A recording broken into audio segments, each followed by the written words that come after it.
বন্যা পরিস্থিতি নিয়ে জানতে সিরাজগঞ্জ থেকে যুক্ত হয়েছেন সহকর্মী দিলীপ কুমার গৌড়। দিলীপ, সিরাজগঞ্জে যমুনার পানি কোন পর্যায়ে আছে এখন, আর কোন কোন এলাকা প্লাবিত হয়েছে, নতুন করে কোনো এলাকা প্লাবিত হয়েছে কিনা? এখন জন্ম সনদ দিয়ে খোলো বিকাশ স্টুডেন্ট অ্যাকাউন্ট। নিজের বিকাশ নিজে কর। সিরাজগঞ্জে যমুনা নদীর পানি কিন্তু বাড়ছে। গত 24 ঘন্টায় 3 সেন্টিমিটার বৃদ্ধি পেয়ে এখন যমুনা নদীর পানি সিরাজগঞ্জ পয়েন্টে বিপদসীমার 61 সেন্টিমিটার উপর দিয়ে প্রবাহিত হচ্ছে।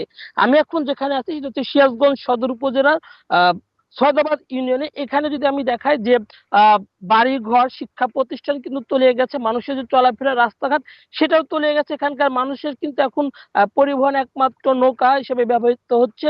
এবং সিরাজগঞ্জের 5টি উপজেলা সোহালী, শাহজাদপুর, বেলকুচি, কাজীপুর এবং সিরাজগঞ্জ সদর, এই 5টি উপজেলার 34টি ইউনিয়ন কিন্তু প্লাবিত হয়েছে। প্রতিদিনই কিন্তু নতুন নতুন গ্রামে পানি ঢুকছে। যে সকল ইউনিয়ন তলিয়ে গেছে সেই সকল ইউনিয়নের যে সকল গ্রাম আছে সেই গ্রাম কিন্তু নতুন নতুন এলাকা প্লাবিত হচ্ছে।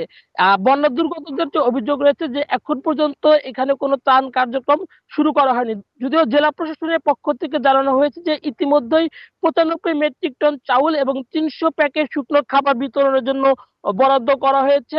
এখানে কৃষি বিভাগের তথ্যমতে প্রায় 500 হেক্টর আবাদি ফসল তলিয়ে গেছে। এখানকার যে তাঁত, সেই তাঁত শিল্প সমৃদ্ধ এলাকাগুলো তলিয়ে গেছে। ফলে এখানকার যারা কৃষক এবং তাঁত শ্রমিক আছে তারাও কিন্তু বেকার হয়ে গেছে। এবং বাড়িঘর তলিয়ে যাওয়ার যে বিশুদ্ধ পানির অভাব দেখা দিচ্ছে, সাথে সাথে দেখা দিয়েছে পয় নিষ্কাশনের অভাব।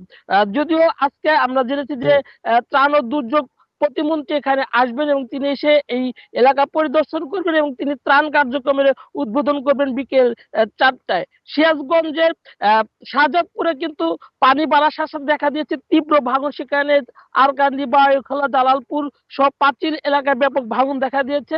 পানি উন্নয়ন বোর্ড বলছে যে এই সকল এলাকায় বালি ভর্তি জিও ব্যাগ ফেলা হচ্ছে। পাশাপাশি আমরা দেখি যে কাজীপুর উপজেলায় একটি রিং বাঁধে কিছু কিছু জায়গায় ছিদ্র হয়ে পানি প্রবেশ করছে। সেখানেও কিন্তু পানি উন্নয়ন বোর্ড দ্রুত কাজ করছে বলে আমাদেরকে জানিয়েছেন।